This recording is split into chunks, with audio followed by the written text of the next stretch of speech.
every headline you've ever read about this country, erase it for a moment. Because hidden inside the world's most misunderstood nation are landscapes that look like they were lifted from a dream. Sapphire lakes burning through pale limestone highlands. Frozen mountain corridors so vast they swallow sound. And we're taking you inside it. Here, people have turned caves into shelter and impossible roads into arteries of survival. This is the Afghanistan that other documentaries never reach.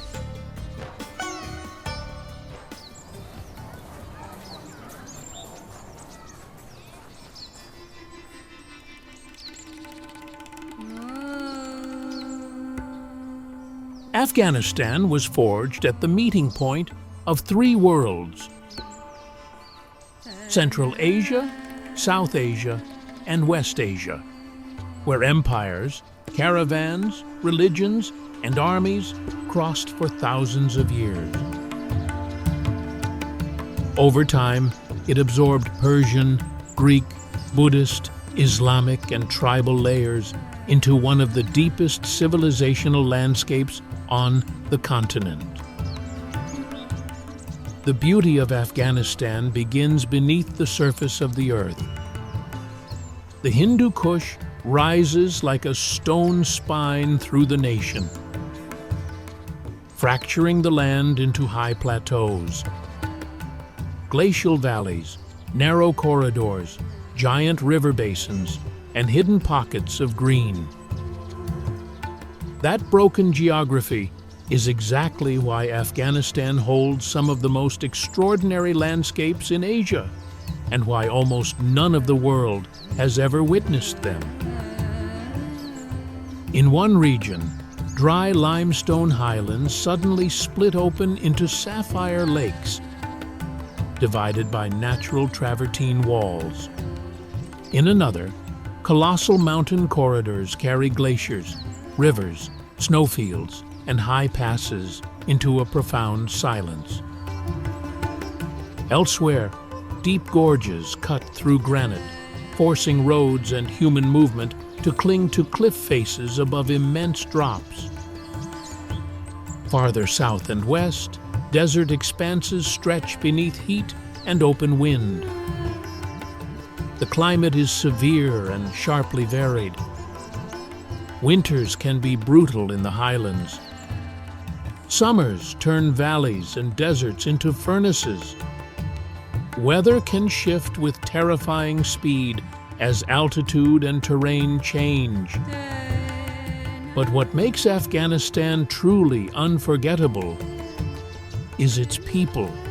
They endure with pride, discipline, and an astonishing ability to root life inside danger. A guest is received with tea, bread, warmth, and deep respect, because hospitality here is not courtesy. It is honor, it is identity. Across the country, Islam stands at the center of spiritual life, yet regional cultures remain vivid and distinct. From carved wooden mountain settlements to ancient cities of tilework, poetry, and craft, Afghanistan's culture feels stern, wounded, and deeply beautiful all at once. Now, let the journey begin. In the central highlands of Afghanistan, the lakes of Bandi Amir gather in silence. 6 lakes rest along a valley, each sealed behind its own natural wall of pale travertine. The water shifts in tone, deep sapphire in the shadows, soft turquoise where the light catches the surface, changing with depth and time of day. No two lakes feel the same. Some hold a darker stillness. Others reveal submerged terraces beneath glass-clear water. Wind moves lightly across the surface. A ripple disturbs the silence, then fades. Nature built something here that no architect could match. Walk along the cliffs to see the lakes from above. From that height, the clarity and stillness of the water creates an almost surreal sensation. All 6 were formed the same way. Calcium-rich springs slowly building stone barriers across the valley over centuries. Water gathered behind them. Time completed the design. For local communities, these waters are essential. They provide rare fresh water in a drought region, supporting fishing and seasonal grazing. But there's also a quieter meaning here. In local belief, Bandi Amir carries a sacred presence, tied to stories of Ali ibn Abi Talib, one of the most revered figures in Islamic history, a close companion of the Prophet Muhammad. As evening falls, local families gather on the banks for picnics. A cool breeze moves across the water. The light softens on the cliffs. Bandi Amir offers something genuinely rare in this part of the world: absolute tranquility. Beyond these blue basins, the land opens toward cliffs, empty niches, and the weight of memory. Bamiyan Valley lies in central Afghanistan between high brown ridges and long fields of barley. It once stood on a branch of the Silk Road, where merchants, monks and armies passed through cold mountain light. Between late antiquity and the early medieval centuries, the valley became a great center of Buddhist civilization. Monasteries spread through the sandstone walls. Chapels opened behind carved facades. Caves multiplied along the cliff like a suspended city of prayer. Later, Islamic fortresses and settlements rose nearby, adding another layer of memory to the same earth. Then came the Buddhas.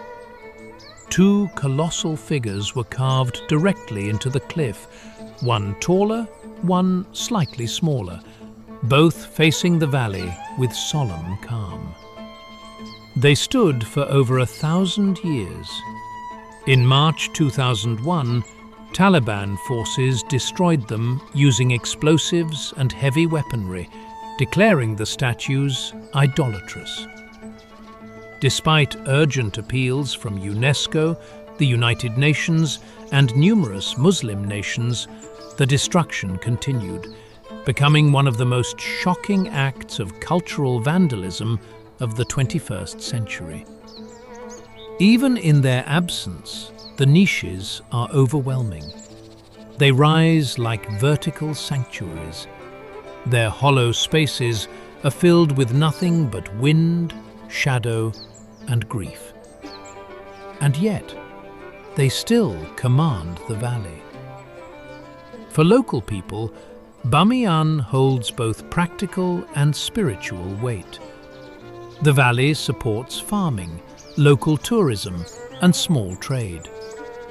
But more than that, it carries the memory of endurance. Preservation now moves through patience. Afghan authorities, local workers, and international teams stabilize the niches, document surviving fragments, protect ancient murals, and manage the wider archaeological site. Beyond these wounded cliffs, the road narrows into lonelier mountains, and the journey turns toward the most remote corridor in Asia.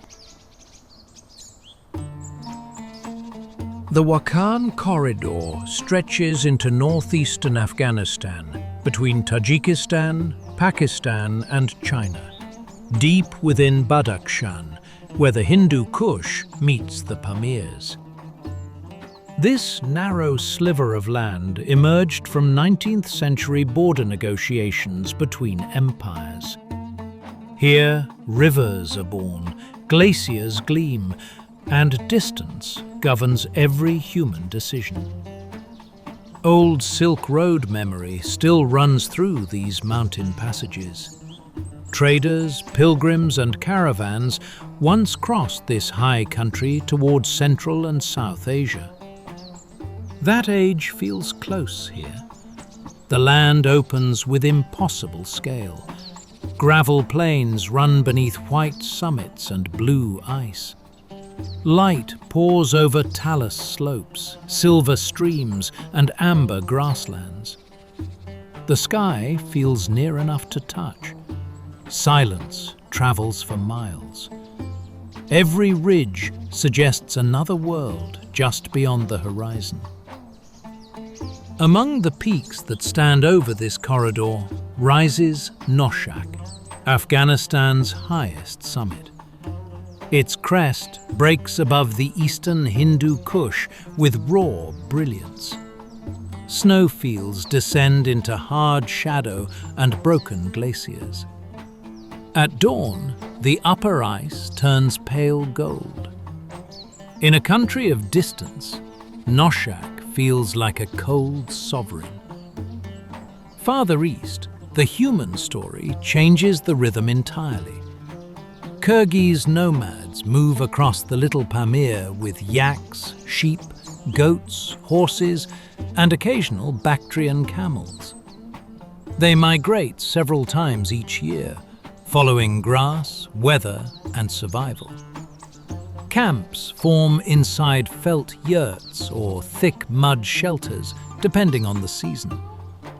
Their wealth is measured in herds, animals that provide meat, milk, wool, transport, and trade. Wool and livestock can also be exchanged for flour, tea, and other essentials. Their culture carries a distinct beauty. The komuz, a stringed instrument, sends out a dry, trembling music inside the yurt. Women bring intense color into this high world through embroidered textiles and patterned hangings. Outside, yak dung feeds the stove. A festival meal begins with a sheep slaughtered for honored guests. Islam remains present through prayer, blessing, and feast days. Hospitality endures here as fiercely as anywhere else. They also have a food built for survival. Kurut, hard dried curd pressed from yak or goat milk, lasts through the coldest months. It softens slowly in the mouth and later enriches winter soups. It is food designed for distance. To reach the deepest parts of the Wakhan, expect to trek for days through some of the most remote terrain on Earth. But it is precisely that isolation and the knowledge that you may share the valley with snow leopards, mountain goats, and wild Marco Polo sheep that makes the experience impossible to forget. Nuristan lies in eastern Afghanistan, deep within the Hindu Kush. The region once bore a different name, Kafiristan, meaning land of the unbelievers, before its conversion to Islam and renaming at the turn of the 20th century. The first impression is grandeur. Pine and fir climb dark mountainsides. Snow light drifts across distant summits. Rivers flash through the valley floor. Clouds travel low over cedar ridges, then lift towards stone passes. Nuristan feels immense and remote, as though the mountains were still guarding an older world. Life here follows the mountains' terms. Arable land is scarce, so families cultivate tiny plots cut into steep ground. Wheat is the main crop. Barley, maize, millet, peas, grapes and mulberries carry households through lean seasons. Women tend the fields, while men often hunt or manage animals on the slopes above. Goat is the most important animal. It provides milk, meat, hides, hair and dung for fuel. In wider valleys, some families also keep cattle and a few sheep. Terrace villages cling to the mountains in stacked wooden levels. Forests nearby offer timber for houses and storage. While village life moves through clan ties, mountain custom and Sunni Islam, older cultural habits still linger beneath the surface. Independence is not just a preference here, it is a value, fiercely maintained across generations. Fresh naan, baked from wheat flour, is the local specialty. It arrives warm and dense beside goat yogurt or slow-cooked goat meat. Simple, filling, perfectly suited to the highlands. Hot tea passes from hand to hand, carrying warmth through the meal. Travel slowly through the valleys here. Let the cold rivers and the forests and the steep light work on you. The beauty of Nuristan isn't captured in a single photograph. It lives in the overall feeling of being inside the mountains, surrounded by wood, water, and silence. East of Kabul along National Highway 8, the road begins its descent through steep mountain country beside the Kabul River, linking the capital with Jalalabad. This route is famous for three things: grandeur, peril, and views that don't exist anywhere else on Earth. Ash-grey walls rise almost straight above the asphalt. Hairpin bends cling to ledges cut from bare stone. Far below, the river moves in narrow paths of steel and green. Your hands will tighten on the wheel before you realize why. On one side, a massive sheer cliff presses against the windshield. On the other, a gaping drop stretches into nothing. Each meter forward demands total attention. But in return, the landscape rewards you with something that almost no road on Earth offers: the sensation of driving through a giant fissure in the planet. In winter, snow dusts the upper ridges and turns the rock pale and cold. In warmer months, the canyon burns ochre, copper and pale white. The color shifts with the hour. This highway remains a vital artery between Kabul and eastern Afghanistan, commerce and movement flowing daily through one of its most dramatic passages. As you navigate each bend, something primal rises in you, a sense that nature has just allowed you through.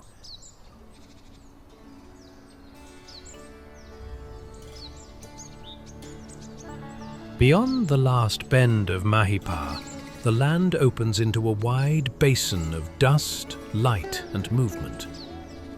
Kabul rises here. Set within a broad valley beneath the Hindu Kush, Kabul stands as the political and cultural center of Afghanistan, a city where ancient roots converge with the relentless pressure of modern life. It spreads across a dry plain framed by bare hills and distant snow. Morning light settles over low rooftops and pale walls. Traffic begins early. Markets wake quickly. The Kabul River cuts through the city, carrying a thin ribbon of water between crowded districts. Dust lifts easily. Wind carries it through streets, courtyards, and open ground. Baba's gardens rest on a hillside above the city. Terraced lawns, flowing water channels, and old trees creating a rare calm above the noise. Stone paths guide visitors through layered gardens first laid out in the 16th century. Families gather here. Children run along narrow channels. For a moment, the city softens. Across the river stands Dar-ul-Aman Palace, a vast structure of stone and broken symmetry. Its long halls and high windows speak of reform and ambition in the early 20th century. The building has endured damage and reconstruction, but its presence holds firm, a symbol of a nation that has survived repeated upheaval. Above the city rises Bala Hisar, an ancient citadel that has watched over Kabul for centuries. Its walls follow the ridge with quiet authority. Armies once gathered here. Rulers held power within its gates. Today it remains a place of memory, where elevation reveals the full spread of the city below. Culture persists in quieter forms. Poetry remains part of conversation and identity, recited in private gatherings and homes. Music survives in protected spaces, carried by traditional instruments and recorded sound. Craftsmanship shows in every carpet, embroidered garment and piece of metalwork. Intricate patterns carrying skills passed down across generations. You can visit the Omar Mine Museum or exhibition spaces like the National Gallery to see Afghanistan tell its own story through war, art, and urban memory. And then, the Kala-i-Nau bird market, where time seems to stand still on the ancient Silk Road. The sound of birds fills a place where people who have lived through extraordinary hardship still find ways to preserve their quieter joys. Beyond Takht-e-Rostam, another citadel rises over Bamiyan's high country, stern against wind and distance. Chahel Burj stands in Yakaulang district near Bande Amir, on a hill above a river valley. Its name means 40 towers, and that scale once reflected its military significance across Bamiyan's older landscape. The complex likely began in the pre-Islamic era, possibly between the 2nd and 5th centuries. Only 34 of its towers remain partially intact, built from stone with mud in the upper sections, each rising approximately 20 meters. A nearby enclosed ground may once have hosted festivals, sports, military training, and public gatherings. A fort like this did more than guard. It drew people together. Time, weather, and conflict have reduced its earlier scale significantly. But for the people of Bamiyan, Chahel Burj carries more than ruins. It carries identity, connection to a province with deep memory and genuine pride. Preservation is urgent. Local officials have called for protection, reconstruction, and broader public awareness. Even UNESCO support has been explored in those efforts. The road leaves Bamiyan behind and drops south into harder light, older power, and one of the most significant cities in Afghan history. Kandahar stands in southern Afghanistan near ancient caravan routes that once linked Iran, Central Asia, and the Indian subcontinent. It was the first capital chosen by Ahmad Shah Durrani, the founder of modern Afghanistan. Today, Kandahar remains one of the country's oldest and most influential cities. The city rests on a broad plain beneath low ridges and a vast sky. Light arrives hard here. Even the streets seem to breathe out the heat. Yet Kandahar holds a grave magnetism, forged from dynasty, faith, and endurance. At its center stands the mausoleum of Ahmad Shah Durrani, rising on an octagonal plan beneath a luminous blue dome, framed by tall minarets, its interior adorned with painted floral detail glowing above carpets and marble. The building carries royal gravity. Here, the city remembers the ruler who first gathered Afghanistan under one crown. Nearby stands the Shrine of the Cloak, the Kirtka Sharif, among Kandahar's holiest sites. It preserves a cloak believed to have belonged to the Prophet Muhammad, brought to Kandahar by Ahmad Shah in the 18th century. The relic remains locked away, appearing only during moments of grave crisis or exceptional religious significance. The shrine gives Kandahar a spiritual authority that reaches far beyond the city's walls. Then there is Chihilzina, the 40 steps. Stone steps carved directly into a mountainside, leading to a vantage point overlooking the city. This site is associated with Babur, the Central Asian conqueror and founder of the Mughal Empire, through inscriptions commemorating his victory. The site also preserves Ashoka's bilingual Greek and Aramaic inscriptions, evidence that Kandahar was once a rare crossroads of power, language, and ancient civilization. Kandahar's surrounding orchards have long been famous across the region. The pomegranates, grapes, and melons grown in the fertile Arghandab Valley carry a quality that traders and travelers have praised for centuries. And then there is the experience of Pashtun culture, felt most intensely right here, where it is most deeply rooted. Honor, hospitality, tribal cohesion, and local pride are not abstract concepts.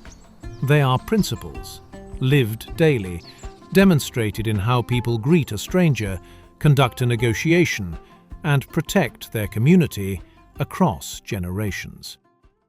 This is the final stop of the journey, where stone and copper meet beneath a hill.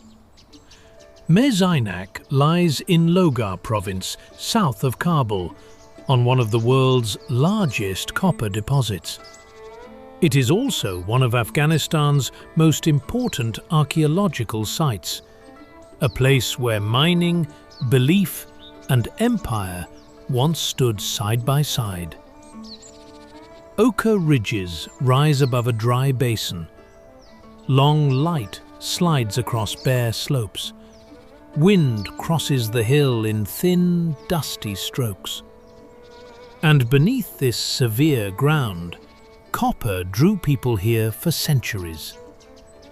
The site was first identified in the 1960s and studied further in the 1970s. Excavations since 2009 have revealed a vast settlement spread across several square kilometers. Mezainak began as a mining center, probably in the Bronze Age, and continued into the first centuries before and after Christ. Buddhist communities later established fortified monasteries around the working zone. Chapels, stupas, residential quarters, workshops and defensive walls gathered around the rocky promontory.